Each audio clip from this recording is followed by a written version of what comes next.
usai Perang Proklamasi Kemerdekaan Republik Indonesia. Segerombolan pejuang erat bersatu menyelamatkan peti dokumentasi yang dikeramatkan. Dalam perjalanannya yang jauh dan melelahkan, akhirnya terhenyak dan terlena di suatu tempat. Keadaan diam yang berkepanjangan itulah bergulir di atas waktu yang membosankan dan juga membingungkan.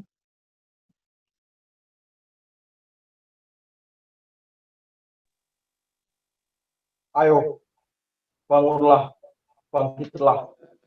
Perang sudah usai. Negara kita sudah ditata oleh orang-orang pintar. Dan tugas kita menyatukan diri, mendorong orang-orang yang menata negara. Mereka dan rahasia kita pada kita. Seperti itu, seperti keramat dan harus diselamatkan. Ayo, bangkitlah. Bangunlah. Perang sudah usai. Kita gotong peti keramat itu. Mari. Tak ada yang berdaya. Baik, matilah kalian dalam pagutan kesetiaan, tapi kesempatan yang baik. Ini tiada kuasa membuat orang sejahtera. Biarkan dia bersama pejuang-pejuang itu. Diriku.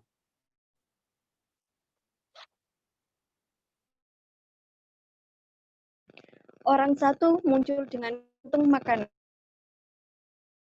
kosong karena dijejal dengan makanan itu.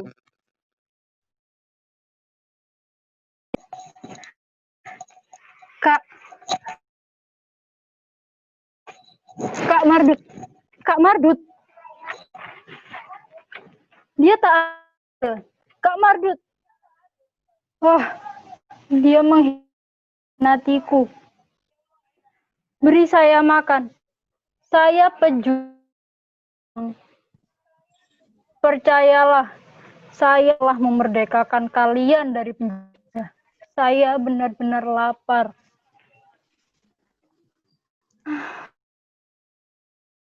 Kasihan, sana sepenanggal.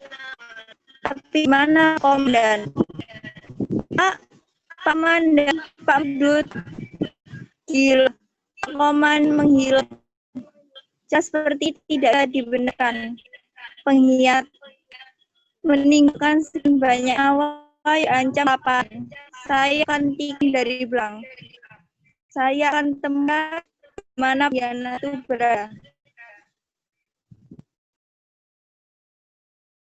Pejuang 1 dan pejuang 3 bangkit bersama. Keduanya merangkak dan melata, mencari tempat berpegang. Nafsu ingin memakan apa saja yang ada di sekitarnya. Ibu kembali berupaya bangkit dan mencoba menyadarkan pejuang 1 dan pejuang 3, tapi dia sendiri lemas tak berdaya. Orang 1, orang 2, orang 3, dan orang-orang lainnya bermunculan makan dengan lahapnya. Mereka tak peduli pada pejuang yang memerlukan makan. Mereka malah menjauh, menyebabkan antar pejuang saling bernafsu untuk makan satu sama lain. Keduanya jadi sadar setelah si ibu berhasil melerainya. Gila! Kalian jadi gila! Kita akan mati kelaparan. Kita sudah merdeka. Ayo bangkit. Kita sudah ketinggalan. Bapak Komandan belum memberikan perintah apa-apa. Kita semua lengah. Kita ketinggalan kereta. Apa tenaga kalian masih mampu? Memikul beban punggungku sendiri masih bisa. Peti keramat itu harus dibawa. Ayo. Mereka berupaya menyeret peti, tapi tak bergerak sedikit pun. Masih mereka coba dengan segala kekuatan, tapi sia-sia. Apa katanya? Cuma bergumam sambil mengunyah makanan. Apa katanya? Kalian ini bicara apa? Hmm. Dengan terus terang, di antara kita tidak ada rahasia. Kalian rakyat dan kami pejuang. Kami pelindung kalian. Bicara saja, apa maunya kalian? Kami perlu makan. Kalian masih punya makanan. Upah, upah.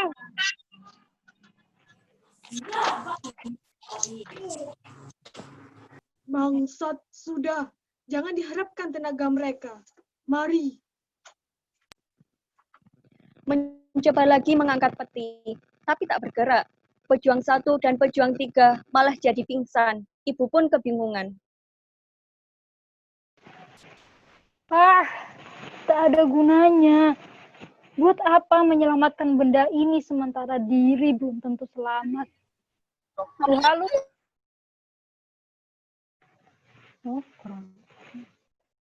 Tuganal, kalian memang pejuang sejati. Kesetiaan kalian benar-benar sampai akhir. Tapi, saya harus selamatkan diri saya. Bukannya saya tidak setia, tapi saya berupaya mencari kekuatan lain untuk menyelamatkan benda keramat ini. Teman-teman, saya terpaksa meninggalkan kalian bersama bukti sejarah perjuangan bangsa kita. Selamat tinggal. Orang-orang mendekati peti keramat antara berani dan tidak. Si gila tiba-tiba menjerit histeris.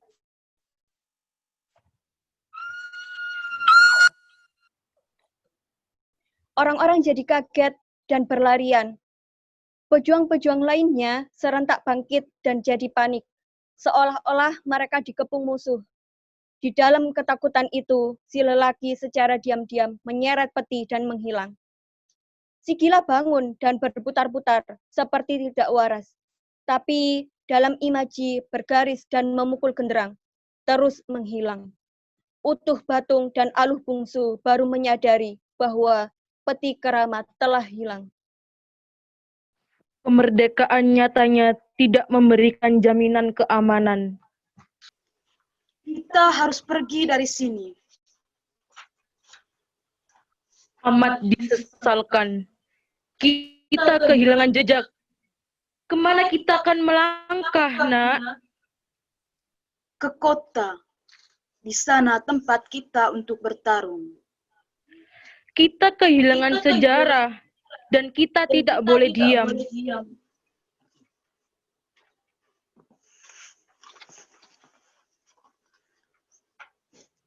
Baik. Di sini kemiskinan siap menerkam kita. Kita rintis perjalanan sambil mencari jejak pengkhianat. Mari. Mereka pergi menuju arah tak tentu.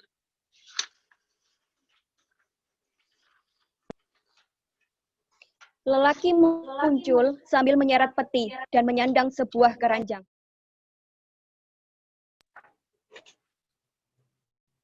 Wah, di sini cukup aman. Ha, ha, ha, ha. Tak seorang pun dapat berkutik. Ini dia. Tengkorak putih, Antung Maharsan, Untu Batung, dan Aluh Bungsu, dan seterusnya. Alri Divisi 4 Pertahanan Kalimantan. Ha, ha, ha. Semuanya ada di sini. Tapi dengan peti ini. Oh, ya, tepat sekali.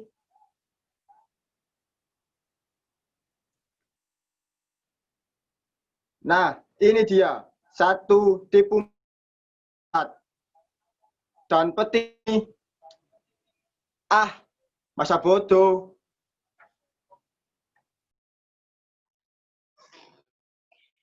Orang-orang yang dari tadi mengintip, kini rebutan ingin mendapatkan peti yang tergeletak itu. Sambil bergumam dalam bahasa yang tidak dimengerti, keadaan mereka tak ubahnya. Seperti kucing berebut tulang, tiba-tiba mereka dikejutkan oleh suara orang yang mendekat. Secara bersama-sama, mereka seret peti tersebut dan langsung menyembunyikannya. Muncul ibu bersama pejuang 1, pejuang 2, dan pejuang 3. Keadaan mereka sudah tampak segar. Saya yakin disinilah tempatnya. Apa mungkin tertimbun tanah?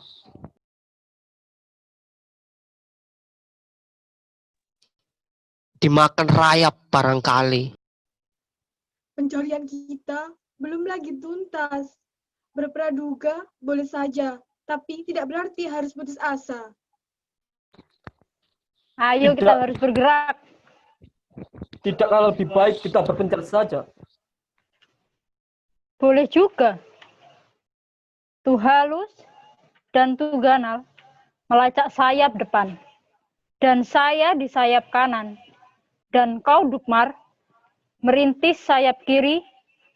Baik, pasukan, bergerak. Berpencarlah mereka ke arah yang sudah ditentukan. Orang-orang bekerja sama menyeret peti ke arah yang berlawanan, sedangkan si gila menyembunyikan genderang dari ember plastik bekas. Barisan, berhenti. 1, 2, 3, 4. Benda yang dikeramatkan, keramat yang dibendakan. Ini baru kemerdekaan, dan ini kemerdekaan baru. Kemiskinan yang dimiskinkan, kekayaan yang dikayakan. Merdeka! Melanjutkan genderangnya seirama langkahnya. Komandan dan juga beberapa orang bodyguard dengan bernafsu ingin mendapatkan peti keramat. Penampilan komandan masih terlihat pada perintah-perintahnya, tapi lebih menonjol justru kekonglomeratannya.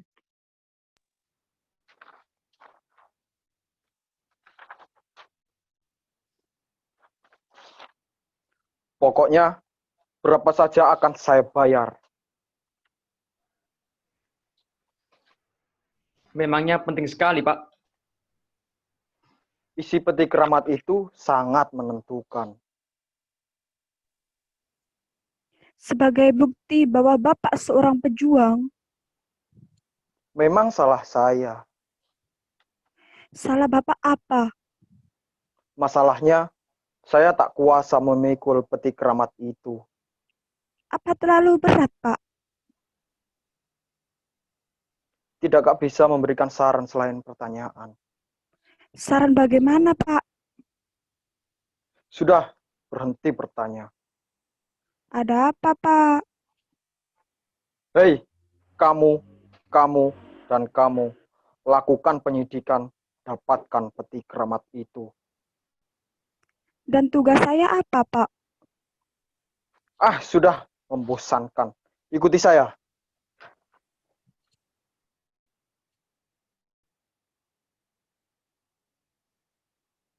Orang-orang bergegas berlari membawa peti sambil menyumbatkan makanan pada mulutnya. Sedangkan si gila mengejar sambil memukul genderangnya.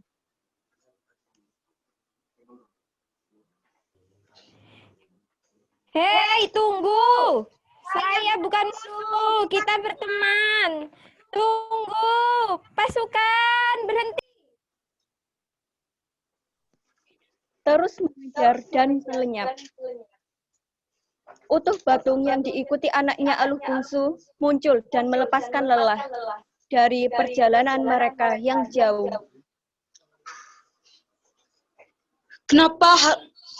Kenapa harus kita buru benda itu? Isinya kan bukan harta karun. Orang seperti kamu memang tidak memerlukannya. Tapi bagi seorang mardut yang pernah menjadi komandan laskar di zaman revolusi, sangat mahal harganya. Nah, kalau benda keramat itu kita memiliki, kita bisa menjualnya. Kita akan hidup sederajat dengan orang-orang kaya di kota.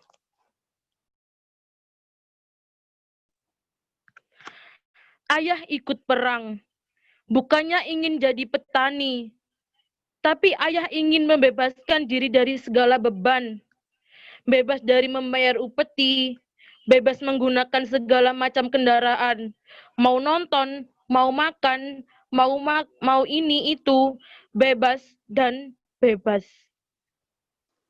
Tapi kita jadi luntang-lantung. Segelas air saja ada harganya, dan kaitan harus membayarnya. Apalagi beras, pakaian, dan tempat tinggal.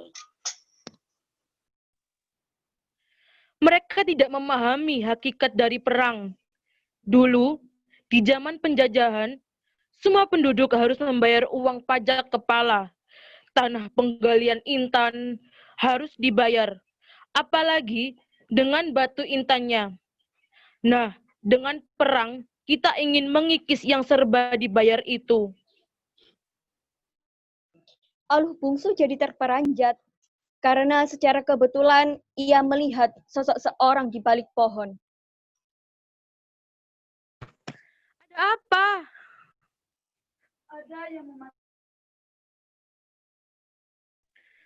Ada mata-mata. Kita sudah merdeka. Dan musuh sudah tidak ada lagi. Apa yang dimata-matai? Saya tak tahu, tapi saya melihat ada orang di balik pohon itu. Hei, ada orang di situ. Barangkali sudah menghilang. Hei, dengarlah. Kami tak punya apa-apa yang bisa mendatangkan keuntungan bagi siapapun. Jadi, tak ada gunanya memata-matai kami. Kami tidak perlu dicurigai. Tampakkan dirimu. Saya suka kalau di antara kita saling terbuka. Tidak ada yang dirahasiakan. Tapi, bila di pahmu ada rahasia, kami siap mengamankannya. Percayalah, kami sudah terbiasa mengangkat sumpah. Kamu dengar, kami bukan orang yang patut ditakuti. Kami cuma sampah, dan kami akan selalu setia pada sumpah. Sumpah dari orang sampah mungkin lebih bagus dibandingkan dengan sumpah orang-orang serakah. Ayo, tunjukkan kejujuranmu dengan menampilkan diri di hadapan orang buangan seperti kami. Secara misterius, mulai muncul dari bagian ke bagian, dari keranjang, lalu kedua tangan yang memeluk erat. Kedua kaki hingga kepala, hingga bagian badan, kini jelaslah bahwa ia seorang lelaki pembawa keranjang. Utuh Batung dan Aluh Bungsu yang tadinya agak gugup, kini mulai tenang dan ingin mendapatkan kejelasan siapa diri lelaki itu. Sepertinya pihak Utuh Batung dan Aluh Bungsu agak samar-samar kenal. Tapi si lelaki dengan sikap kehati-hatiannya membuat Utuh Batung dan Aluh Bungsu jadi ragu. Ya, saya memahami keadaan kamu. Karena itu, tidak usah takut. Di antara kita tidak perlu saling mencurigai. Bapak cuma sendiri. Sebentar. Tak ada yang perlu kamu takuti. Kami orang polos. Lihatlah, tak lebih dari sekujur badan. Tak ada senjata, baik tajam maupun tumpul.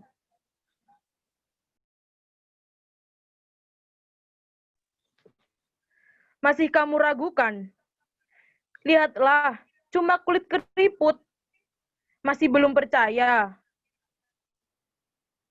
Kalau dia juga harus kamu curigai, sungguh keterlaluan.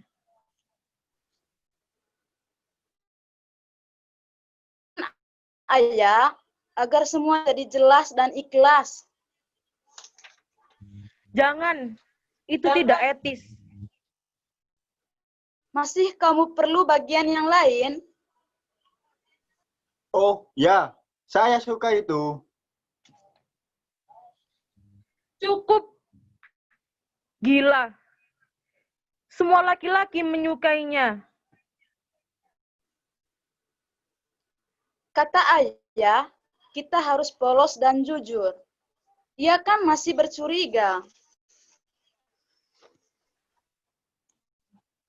Ya, saya tetap belum percaya. Pasti ada apa-apanya di dalam pakaian itu.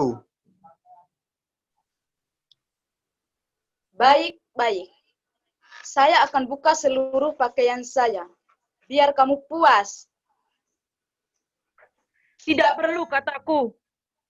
Aluh bungsu, saya ayahmu dan berhak kau patuhi.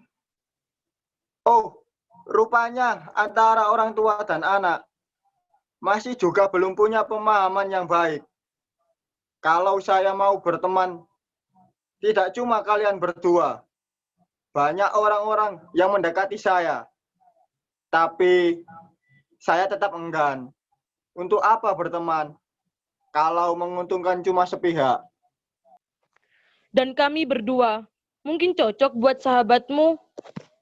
Tadinya saya pujikan kejujuran Bapak. Tapi sayang, Bapak masih belum terbuka tuntas. Masih ada rahasia yang disembunyikan di balik pakaian anak Bapak.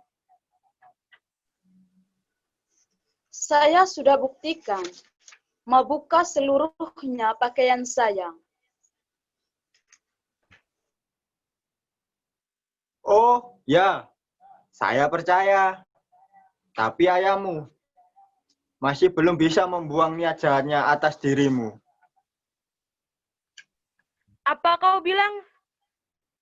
Bapak masih merasa memiliki kemulusan tubuh dan keperawanan anak gadis Bapak. Jangan kurang ajar kau. Loh, jangan egois, Pak. Jangan berpikir kotor seperti itu. Katanya mau bersahabat. Untuk apa? Kalau satu sama lain masih berprasangka buruk. Baik. Pertengkaran ini jangan sampai menaiki anak tangga yang paling atas. Kita sudahi sampai di sini saja. Artinya, kamu tidak mau bersahabat dengan kami. Oh, mungkin belum saatnya. Saya memahami, untuk memilih teman, diperlukan waktu. Memang, diperlukan kejelasan latar belakang kehidupannya, kebenaran wataknya, kebiasaannya, dan kejujurannya. Yang terpenting, ialah tujuannya berteman.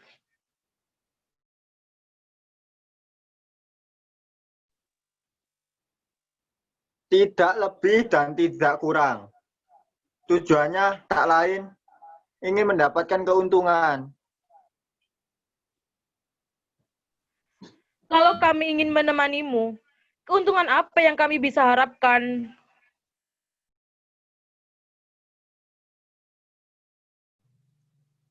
Kelak, kalau Bapak sudah tahu apa isi keranjang ini, baru Bapak rasakan keuntungan itu. Apa bedanya yang tersembunyi di balik keranjang itu dengan tersembunyi di balik pakaian anak saya? Kamu juga bukan orang jujur dan tidak terbuka? Lalu apa tujuan Bapak ingin berteman dengan saya? Cuma ingin berteman. Kita bisa ngobrol, mengisi waktu, berbagi, tukar pengalaman, cerita masa lalu, dan menghayal masa depan. Bapak datang dari mana? Tujuan kemana? Dan yang di dalam keranjang itu? Tunggu, kenapa buru-buru?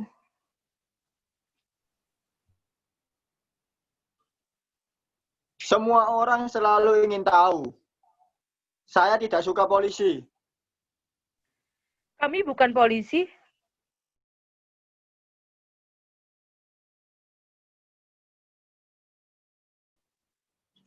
Bapak pasti mencurigai saya. Saya tidak percaya pada kalian. Sebentar. Duduk dulu. Kalau kamu inginkan kami bungkan, kami bisa saja menyumbat mulut kami. Tidak cuma polisi atau tentara yang punya dor-doran. Kita juga kuasa mendor siapa saja. Itu kalau kita mau. Kalau tidak, ya terserah. Mau jadi maling ayam. Ngomong-ngomong, Bapak sudah makan? Menyebalkan. Dalam keadaan seperti ini, pertanyaan seperti itu tidak layak. Dulu, di zaman mengasyiki perang, pucuk-pucukan dan umbi-umbian terasa nikmat. Tapi di alam merdeka ini, rasanya seperti menu yang pahit dan mengandung racun. Kalau kita salah tafsir, arti hutan dan arti bumi, ya kita akan selalu buat selamanya. Saya memang buta huruf.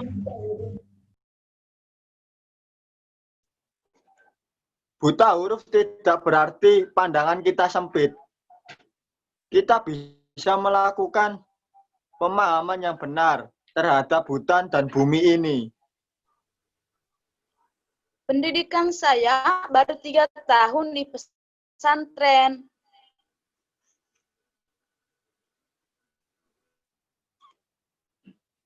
Semua anak kampung umumnya di pesantren sedang untuk memahami akhirat, bukan malaikat, adanya surga dan neraka, dan hari kiamat adalah hari akhir, hari kemusnahan bagi yang bernyawa di muka alam fana.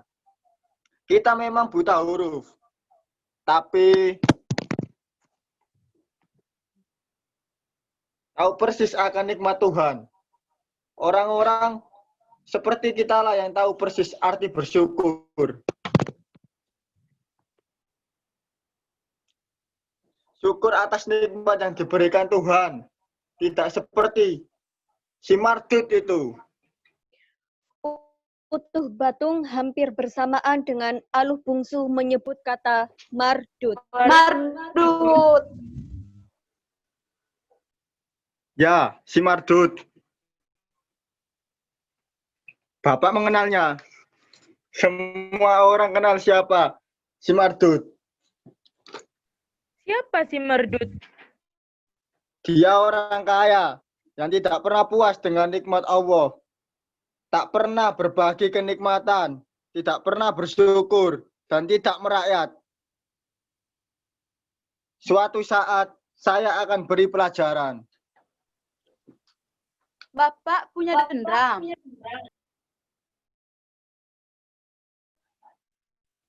Siapa saja yang pernah menjadi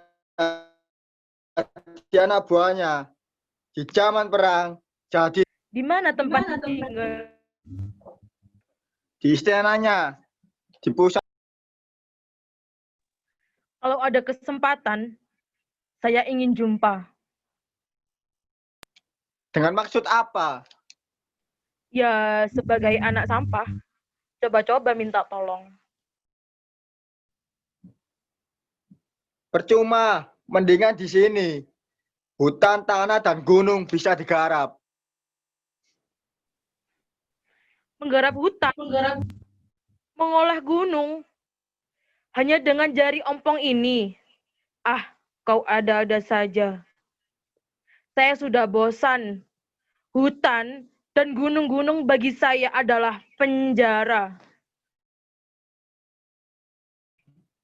Lalu, kalian mau apa di hutan belantara ini? Sama seperti kau. Cari modal dulu, lalu bertarung di tengah kota. Modal apa? Dan apa yang bisa dijual? Dan kemana menjualnya? Nah, itu betul. Menjual hutan. Ya, kita harus ke kota. Temui milioner mardut. Lalu, kita tawarkan hutan yang menyimpan peti keramat. Kamu tahu, peti keramat yang kumaksud? Ini rahasia. Di tengah hutan belantara ini, hampir pasukan pejuang menyelamatkan peti keramat. Isinya penuh dokumen rahasia. Bagi seorang mardut atau orang seperti mardut, menganggapnya sangat luar biasa penting.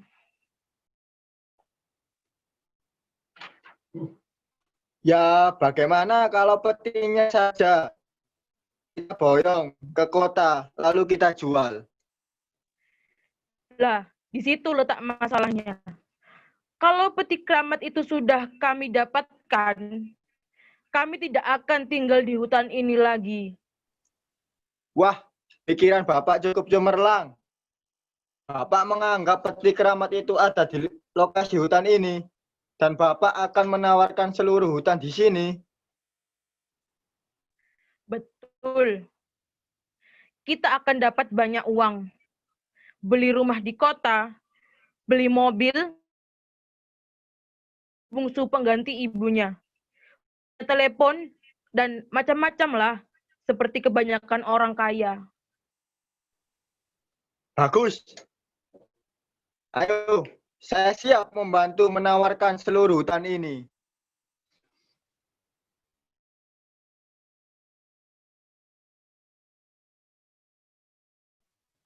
Kepada milioner mardut di kota.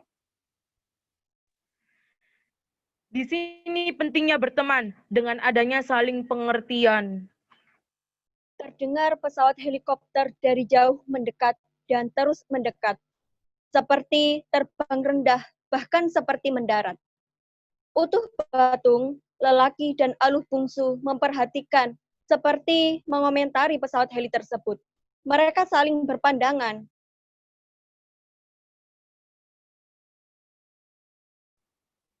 Mencurigakan. Jangan-jangan Kita jelas kalah.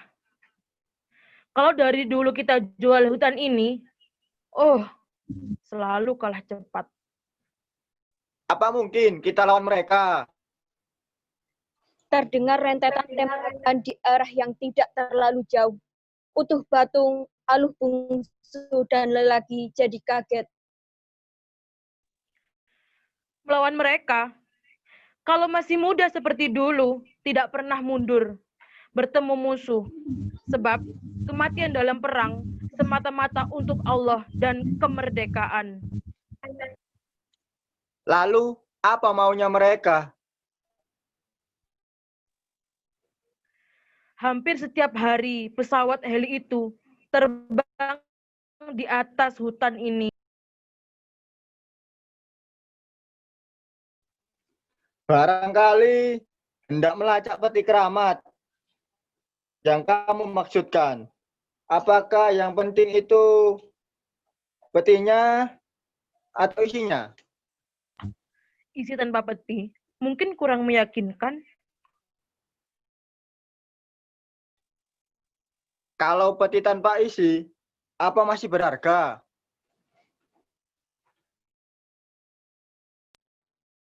Aluh Bungsu melihat sesuatu yang menakutkan.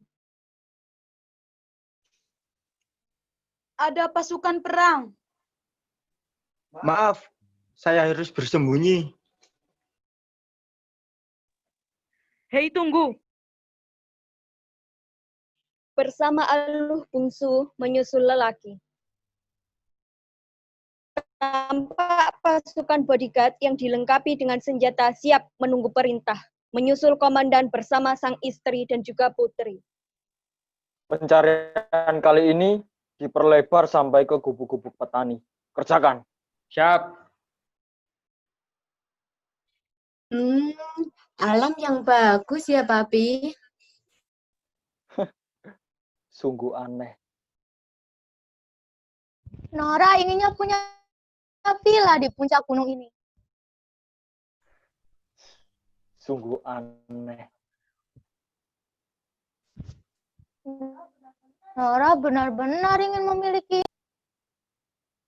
Jangan meminta yang bukan-bukan, sayang. Apanya yang bukan-bukan, Papi? Permintaannya kan wajar-wajar saja. Jalan tembus saja belum ada. Buat apa villa di tengah hutan belantara ini? Nora inginnya tenang.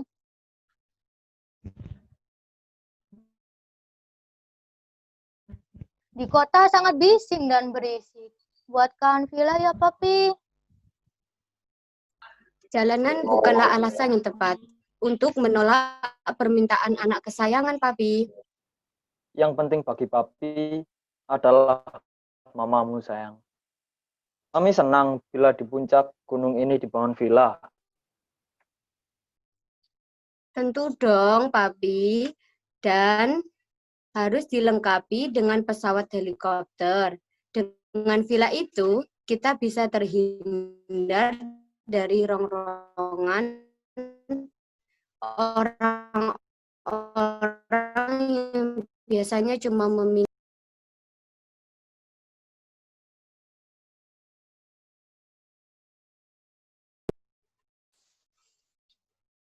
Baru kali ini, suamiku bimbang mengabulkan permintaan istrinya.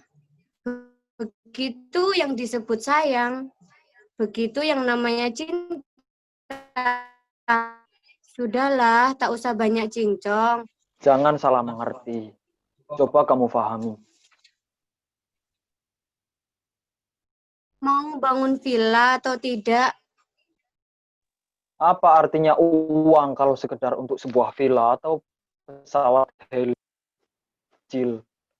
Cuma sekecil itu permintaan kalian. Sekretaris, catat itu. Bahwa saya terpikir untuk membuat hutan di puncak gunung ini. Barangkali saja akan menguntungkan. Coba kamu catat. Wah, mari sini putriku. Sungguh luar biasa. Alam yang cantik. Kalian lihat yang berwarna biru violet dan itu yang cemerlang kehijau-hijauan. Itu air danau. Bagus sekali usul putriku. Tidak salah. Putriku benar-benar seorang pecinta keindahan. Kalau Papi mampu menyulap gunung-gunung dan semua lembah di daerah ini, kedua danau yang indah itu akan jadi daya pikat yang menguntungkan. Kamu mau disulap jadi apa? Kalau Papi ingin dikenang sebagai orang nomor wahid, tiru saja kepemimpinan Islam di zaman Abbasiyah yang berhasil membangun Damaskus dan kota Baghdad. Papi bisa menyulap gunung-gunung menjadi sebuah kota ajaib. Usul yang bagus. Jangan semua gunung dijadikan istana. Sisakan satu gunung untuk kita sekeluarga. Ibumu bikin aneh lagi.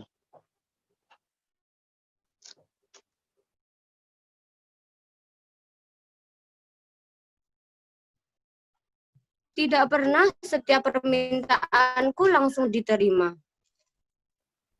Bukan begitu. Tadinya gunung yang ditumbuhi hutan ini harus digundul untuk kepentingan villa.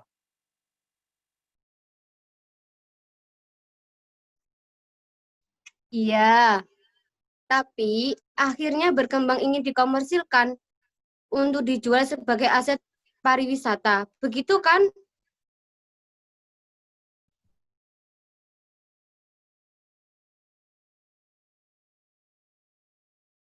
Iya, memang begitu. Dan Papi mengabulkan 1000%.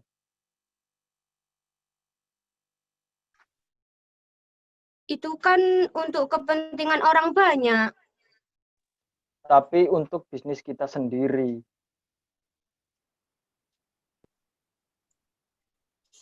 Saya perlu gunung sendiri dan mutlak menjadi milik sendiri. Kamu mau berladang? Tidak, tapi buat rumah. Mau diapakan rumah-rumah mewah kita di beberapa kota? Buat rumah masa depan. Kuburan maksudmu? Papi harus buatkan alkah yang tidak kalah dengan istana. Lah, ini pikiran yang bagus. Ya, Papi baru terpikir bahwa pada akhirnya nanti setelah kita sudah tiada, orang-orang akan rindu. Orang-orang akan datang beranjang sana. Dan mereka harus diterima dengan ruang tamu yang ajaib. Biar semua orang kerasan dan mereka harus kagum melihat rumah masa depan kita. Iya, catat. Ajudan, sekretaris, di gunung sebelah sana untuk bangunan rumah tipe 21. Laporan. Ada apa? Ada tanda-tanda? Ada, Pak. Ada tanda-tanda yang mencurigakan. Di mana? Di sana, di kaki gunung sebelah sana. Baik, saya akan ke sana. Kalian tidak usah ikut. Tunggu di sini. Mami, boleh saya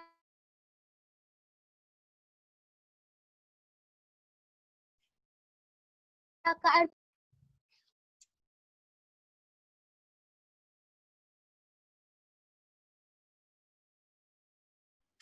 Di hutan banyak ular, berbahaya sayang.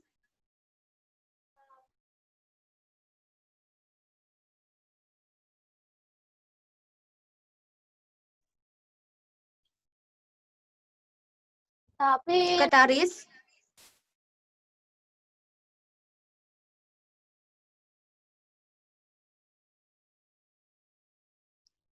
Sekretaris, kawal dia dengan baik. Kalau perlu, gendong dia. Baik, Bu. Mari.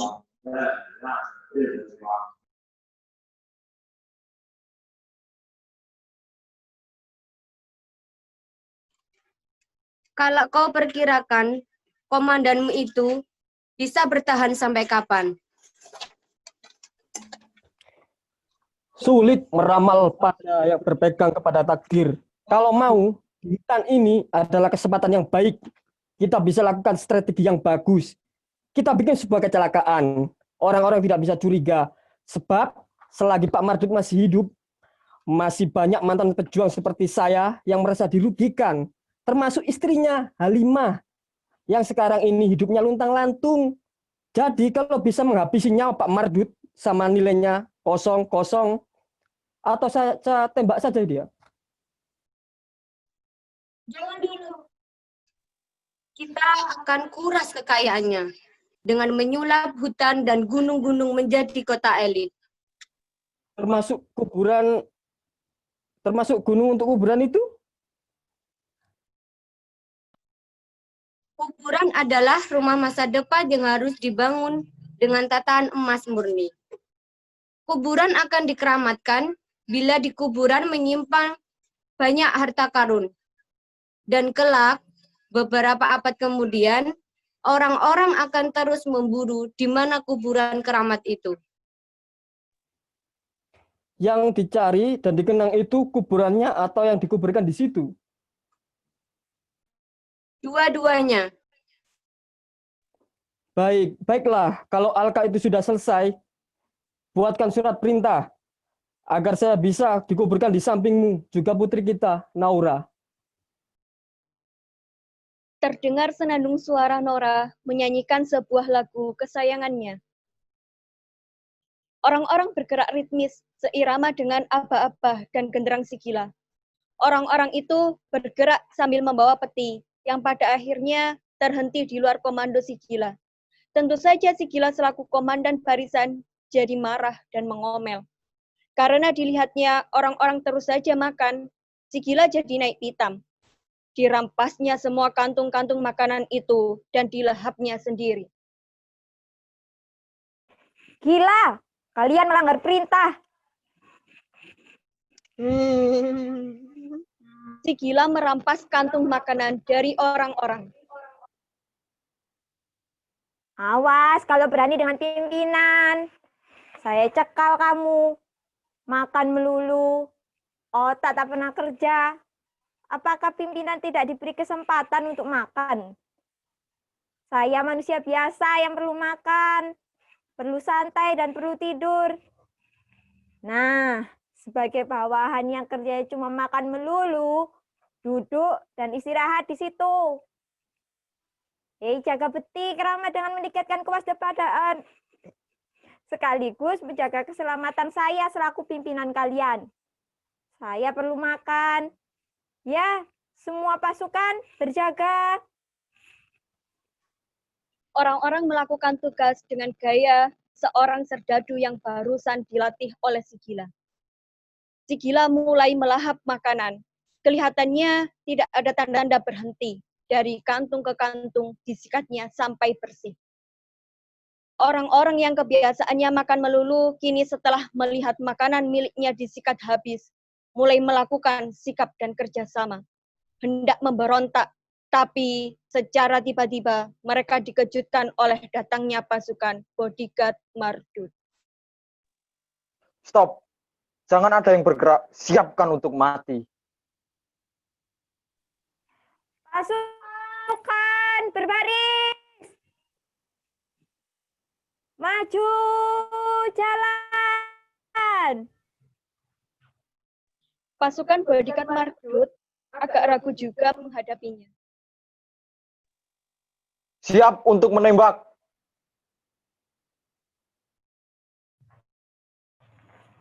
Ambil senjata. Gerak. Orang-orang rebutan ambil senjata dari dalam peti keram. Pasukan tiarap. Pasukan menembak. Orang-orang pun tiarap dan merayap serta menembak dengan mengandalkan suaranya menyerupai suara tembakan.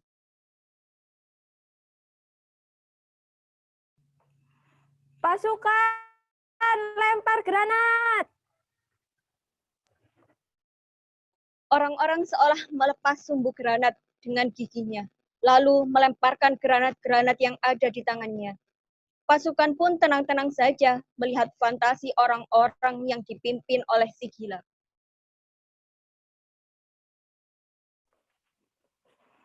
Pasukan berdiri. Ada yang gugur?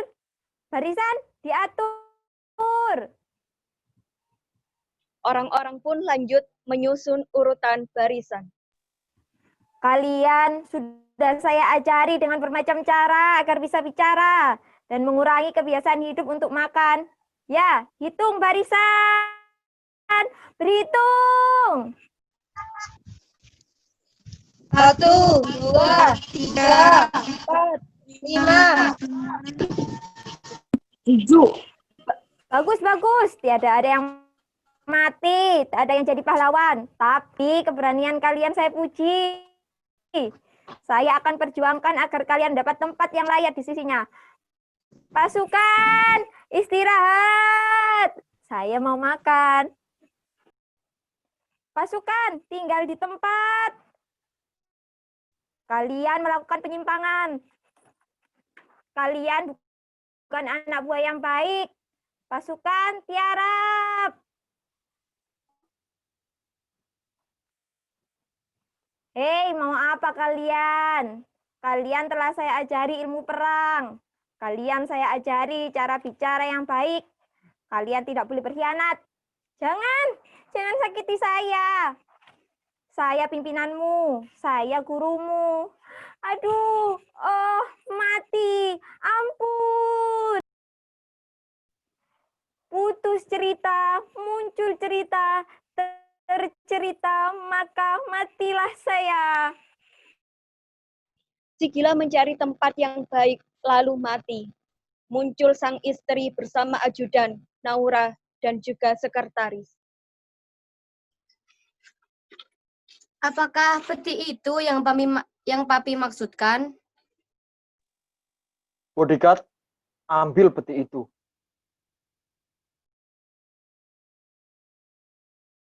Pasukan pun bergerak.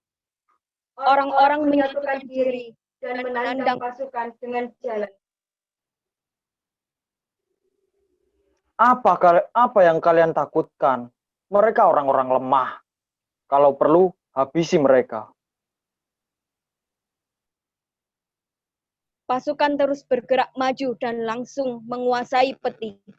Peti itu dilihatnya kosong. Peti ini kosong. Kenapa kosong? Ya, kosong. Mana isinya? Mana saya tahu. Kenapa tidak tahu?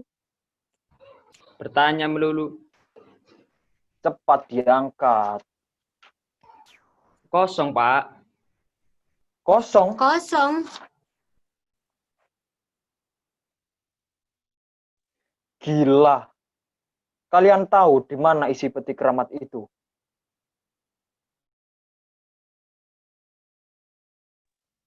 Kalau kalian tahu, atau ada yang menyimpannya, saya akan bayar berapa saja.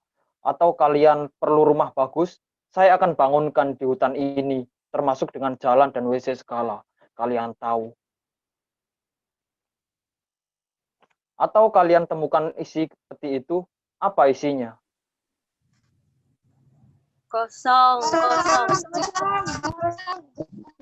Kosong.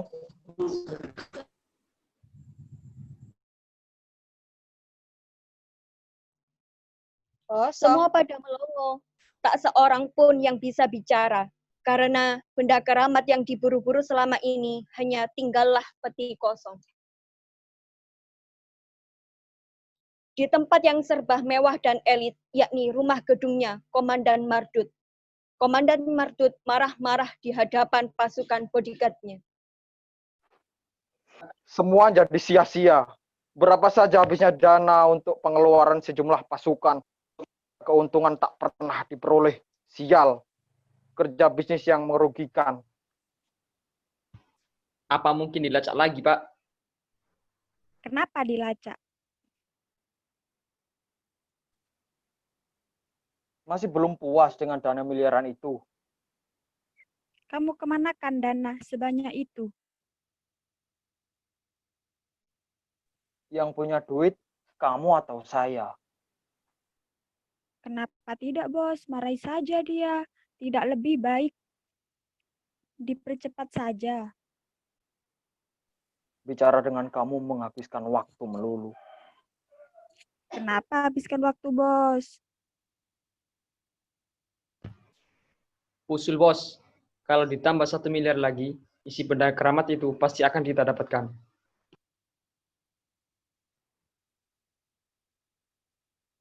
Tidak usah bertanya.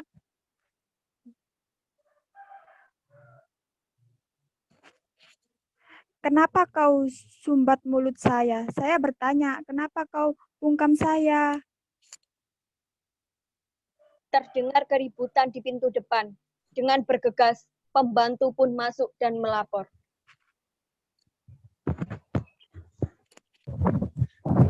Gawat, Pak. Ada apa? Orangnya kotor dan beringas, Pak. Dengan kasar mencaci maki saya dan memaksa saya agar menyerah. Kenapa menyerah? Siapa mereka? Ya, siapa mereka?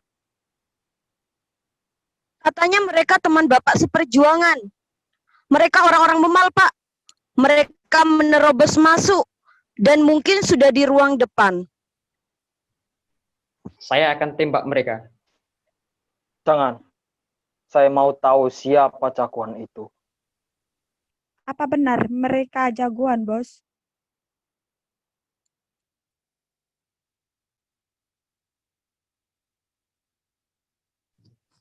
Kira saya ini siapa? Cecunguk busuk. Pernah lihat kambing disembelih?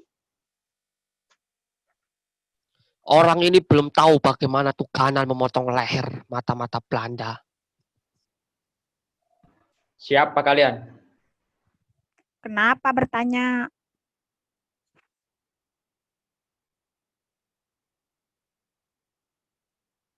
Dia bertanya, siapa kita? Apa cuma komandan yang dikenal orang? Mau tahu siapa saya? Mantan laskar di zaman revolusi. Algojo utuh Tuganal.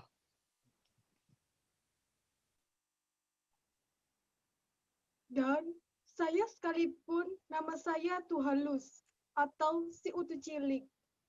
Tapi soal senjata tidak ada bandingannya. Mau tanding senjata? Saya peringatkan, sebelum senjata saya ini membunuh kalian, lebih baik kalian tinggalkan ruangan ini. Mau usir saya ya? Apa sebenarnya maumu?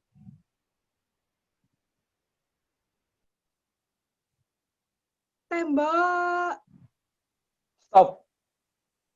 Tempat ini bukan di hutan. Oh, maaf Pak Komandan. Lapor. Kami datang dari gunung.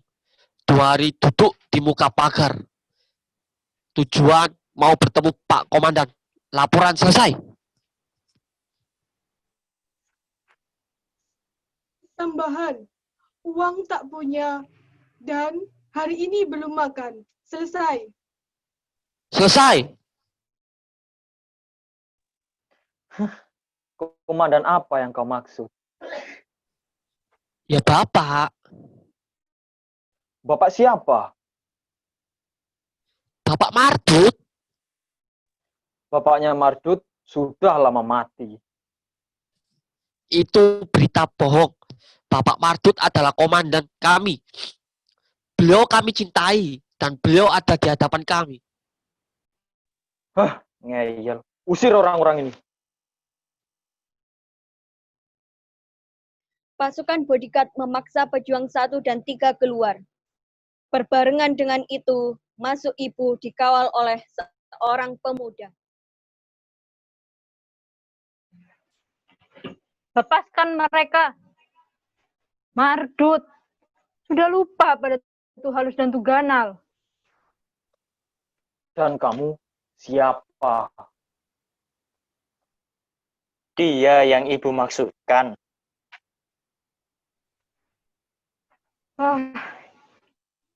Mungkin ibumu keliru. Usir mereka semua. Bodyguard yang lain menyeret ibu dan juga putra. Sementara itu, muncul istri dalam... Lepaskan mereka. Di rumah ini, saya yang berkuasa. Hadapkan mereka ke hadapan saya.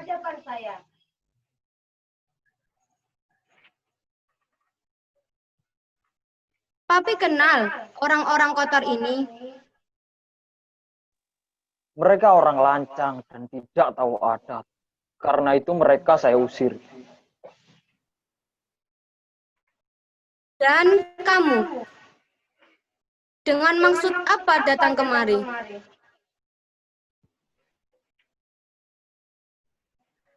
Tidak bermaksud apa-apa. Cuma kesasar. Dan kamu berdua, apa juga kesasar?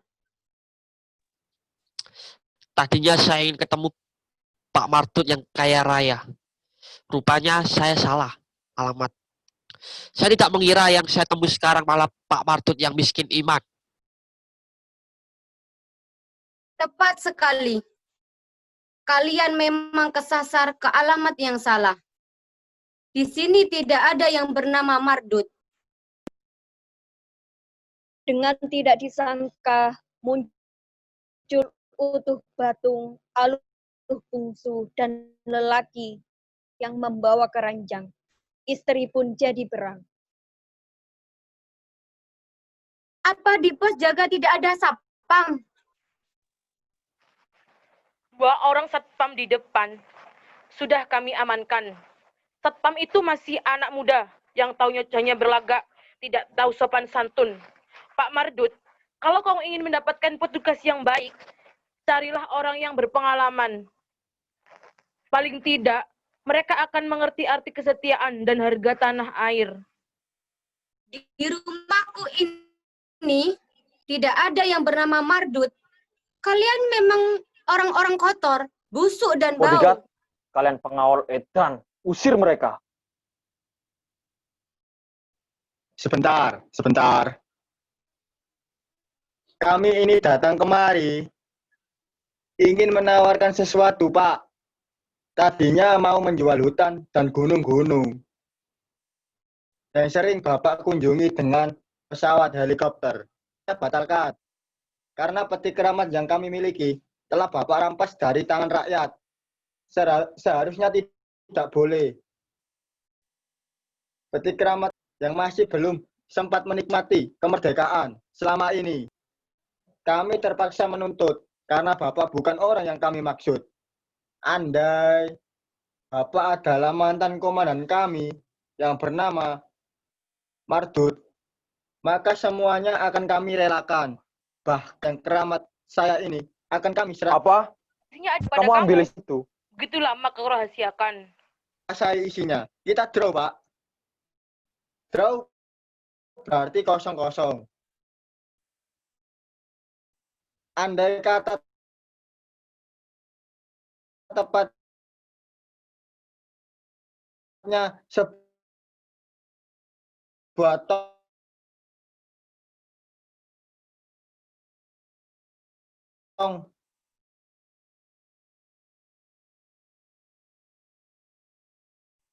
tentu yang Bapak punyai sebuah tong kosong yang nyaring bunyinya dan tidak tertarik padahal itu bukan. Sebelum dijual perlu diperiksa keasliannya, Pak. Ajudan atau disebut pejuang 2 muncul bersama Putri. Apa saya sedang tidak bermimpi? Dukmar, Merdeka! Kalimantan ini merah.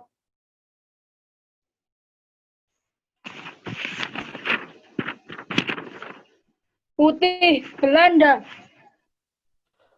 Kafir! Mata-mata.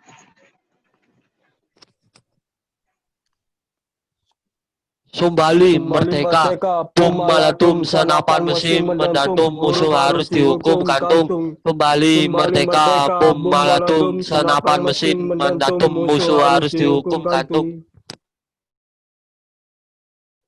Wah, wah, wah. Tak disangka. Kupikir engkau temukan peti keramat itu kemudian jadi orang rakyat, orang kaya, Dukmar. Dugaan saya sungguh tepat. Peti keramat yang kita cari itu sudah terkubur oleh waktu. Tapi nyatanya peti itu ada di sini. Jatuh ke tangan orang asing. Kamu jadi orang hebat, Dukmar.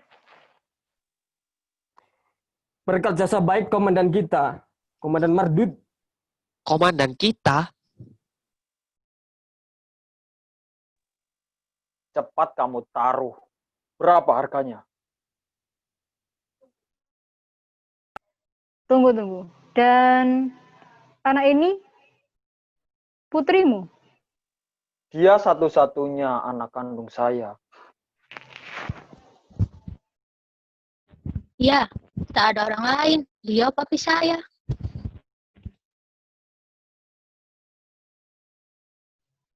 Sebentar. Hampir semua bendera pasukan ada di sini. Dan ini adalah ALRI Divisi 4 Pertahanan Kalimantan. Oh ya, catatan itu. Jantan, Ada apa itu? tolong kamu bacakan yang ini.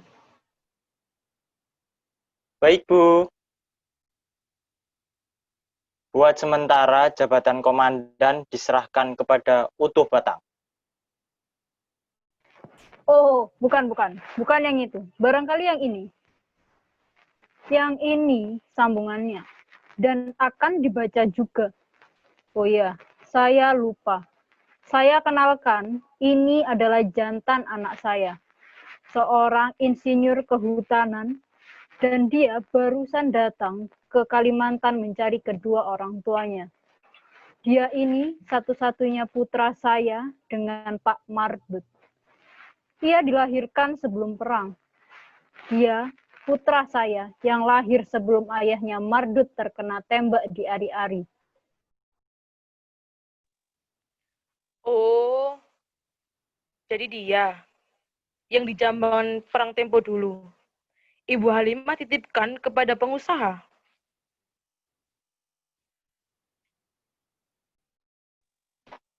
Saya dibesarkan di Pulau Jawa.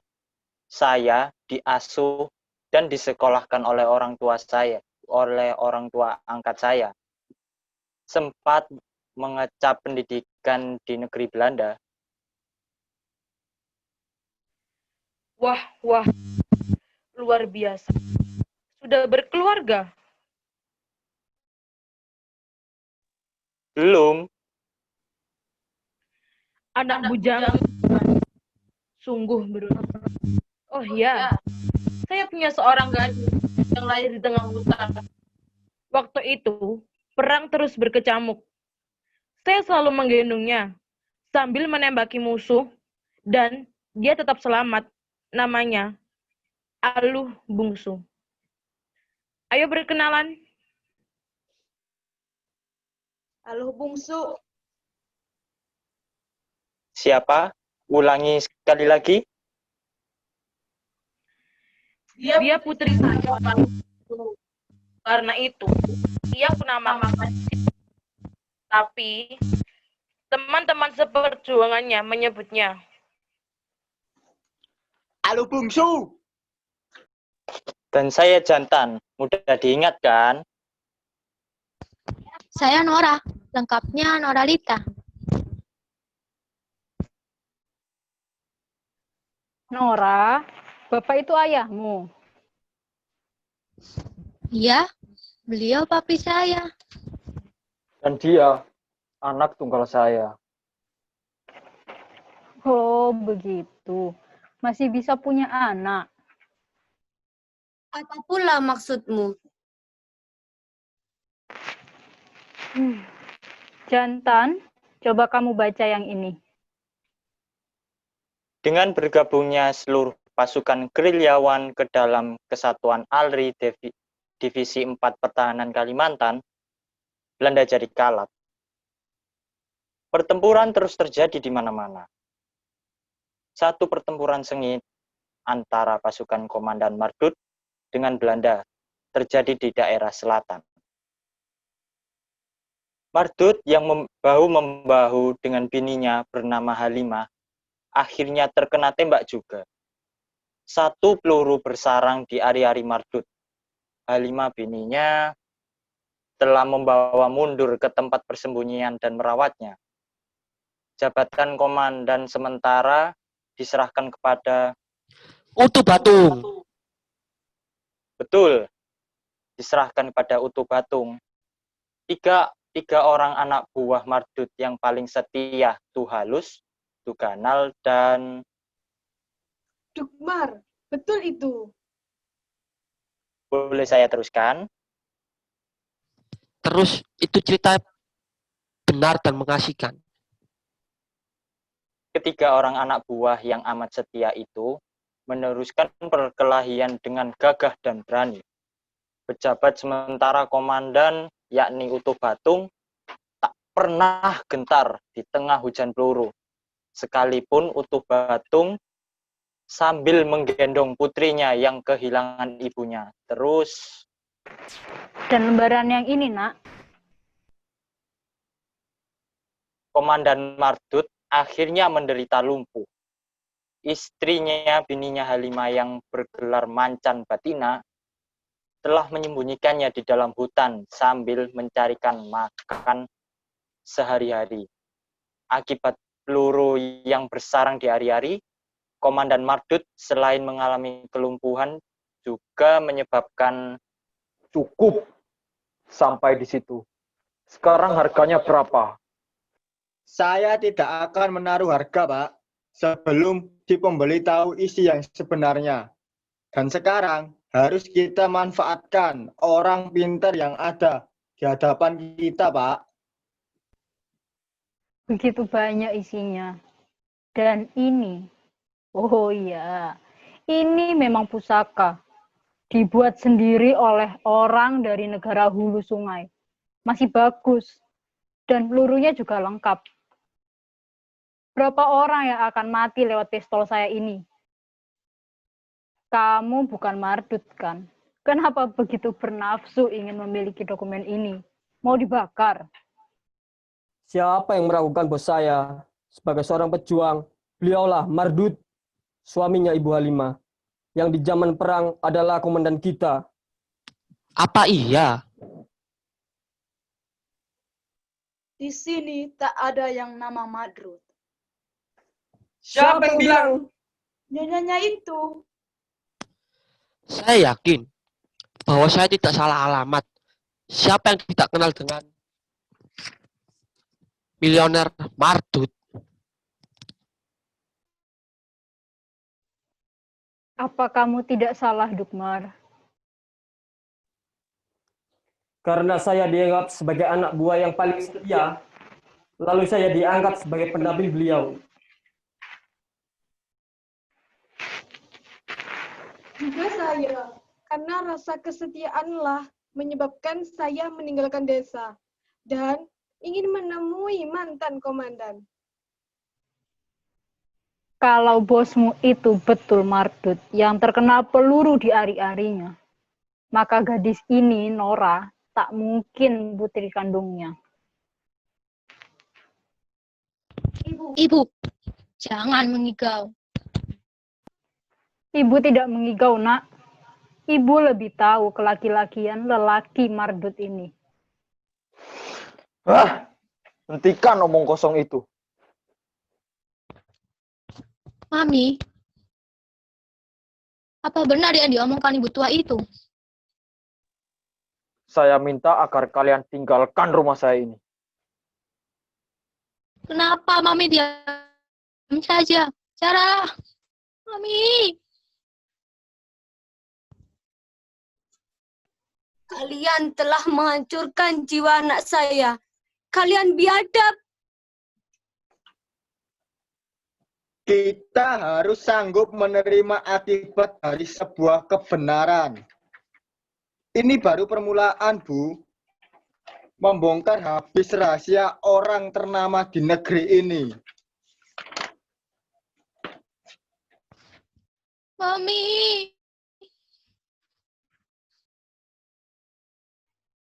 Nora, anakku.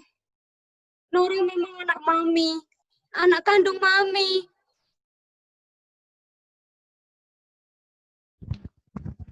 Tapi, siapa ayah Nora yang benar?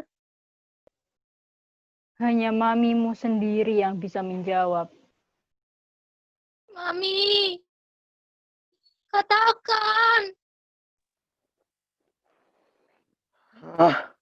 Rumah tangga kami jadi kacau. Sebagai figur kalian tidak selayaknya menghancurkan rumah tangga kami. Bagi saya, lebih baik hancur rumah tangga daripada negara hancur berantakan. Sudah, Nora. Kau memang anak kandung papi. Bohong, Papi berbohong. Papi bukan ayah kandung Nora. Nora tidak boleh menyakiti hati papi. Sudah saatnya menumpas kebohongan dan kepura-puraan kau. Kita mantan berjuang sebentar lagi akan masuk liang kubur. Jadi sudah seharusnya kita wariskan yang bagus-bagus. Nyonya sungguh beruntung, menompreng kenyamanan lewat seorang pengusaha sukses, mencicipi isi sorga tanpa berjuang seperti kami. Tapi sayang Nyonya sudah lupa diri, lupa mensyukuri nikmat Tuhan. Bahkan sampai hati mendustai dan menodai kemerdekaan selama ini. Dengan memainkan sandiwara yang bertemakan pengkhianatan. Jangan sembarangan. Omonganmu fitnah dan kotor. Tanya suamimu, apakah kamu seseorang yang jujur? Dan suamimu juga banyak dosa karena membiarkan orang-orang di belakangnya. Kasihan anakmu yang masih remaja, telah kau wariskan ketidakjujuran kepada putrimu yang sebenarnya akan menjadi generasi pewaris.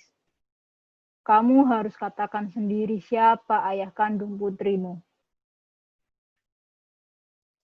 Ya, Mami harus jujur pada Nora. Nora siap menerimanya.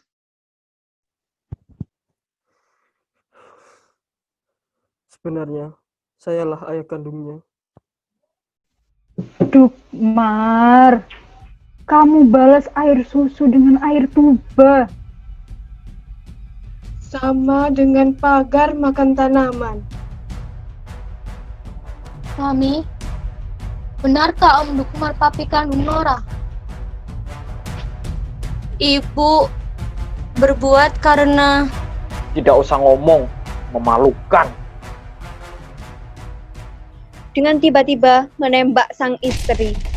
Dan si istri pun mengerang, terhiung-hiung. Pejuang dua jadi kaget dan mengakui si istri di samping tangis putri. Istri pun terkulai dan juga mati. Bos, tembak dia! Menodongkan pistolnya ingin menembak. Ibu yang dari tadi memegang pistol cepat bertindak dengan meletuskan pelurunya pada pejuang dua. Pejuang dua mati seketika. Dua mati, yang lainnya selamat. Semuanya kepada komandan, beri hormat.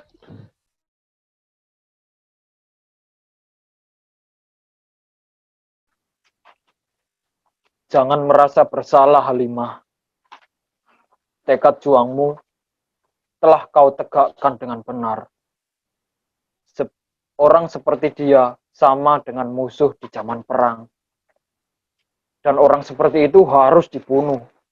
Saya bertanggung jawab atas kematian dua orang ini. Jantan, maafkan ayah. Ayah! Nora akan selamanya jadi anak papi. Nora, jantan. Iya, Papi. Ayah akan menanggung semua resiko selama ayah berurusan dengan hukum dan mungkin juga di penjara. Tinggallah di rumah ini dan ibumu harus kau jaga sambil menunggu ayah kembali. Dan bagi utuh halus, utuh ganal, utuh batung, dan kau yang berjasa dalam menyelamatkan harta sejarah, ku angkat kembali sebagai pasukan penyelamat rumah tangga di sini. Ayah, inilah hati nurani yang benar, ayah. Inilah kemerdekaan. Oh, itu semua bukan semu, tapi nyata. Mardut, tawaran untukku kembali tinggal serumah sebagai suami istri Rasanya ingin kupertimbangkan lagi. Halimah, secara jujur, ucapanku itu berdasarkan sentuhan cinta, bukan mengada-ada. Aku malu dan kurang adil bila aku sendiri yang kaya. Sementara prajurit yang mengangkat namaku sebagai pahlawan perang, kubiarkan hidup di barisan kemiskinan. Kekayaanku adalah kekayaan kalian, dan kau tidak boleh menolaknya. Ibu!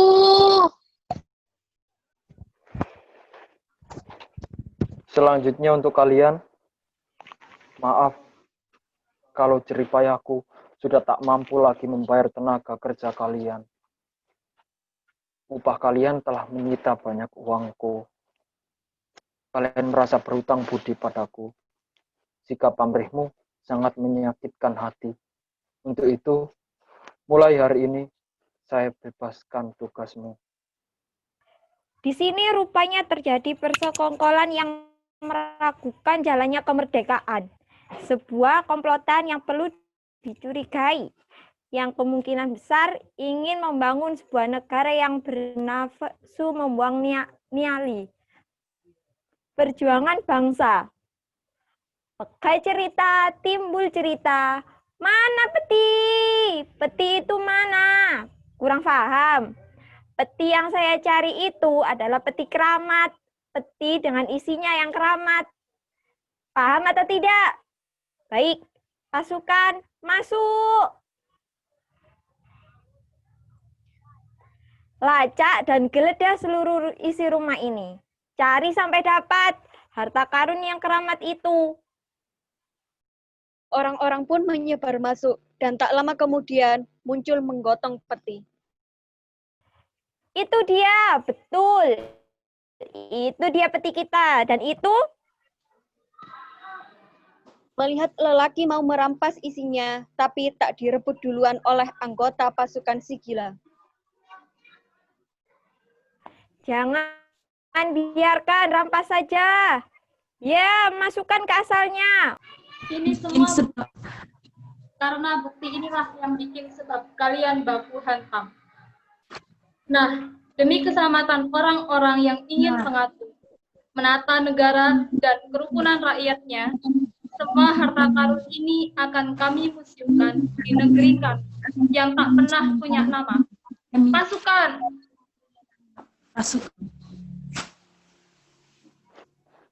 Pengawal, pertahankan peti keramat itu. Bodyguard memberi kode temannya, lalu maju seperti siap menembak. Karena peti keramat itu milik kita, kalian harus pertahankan sampai titik darah yang penghabisan. Lawan mereka. Siap. Siap. Hah? Kalian memboikot saya. Orang-orang menodongkan senjatanya kepada bodyguard. Lalu bodyguard setelah mencemooh terdesak keluar pintu.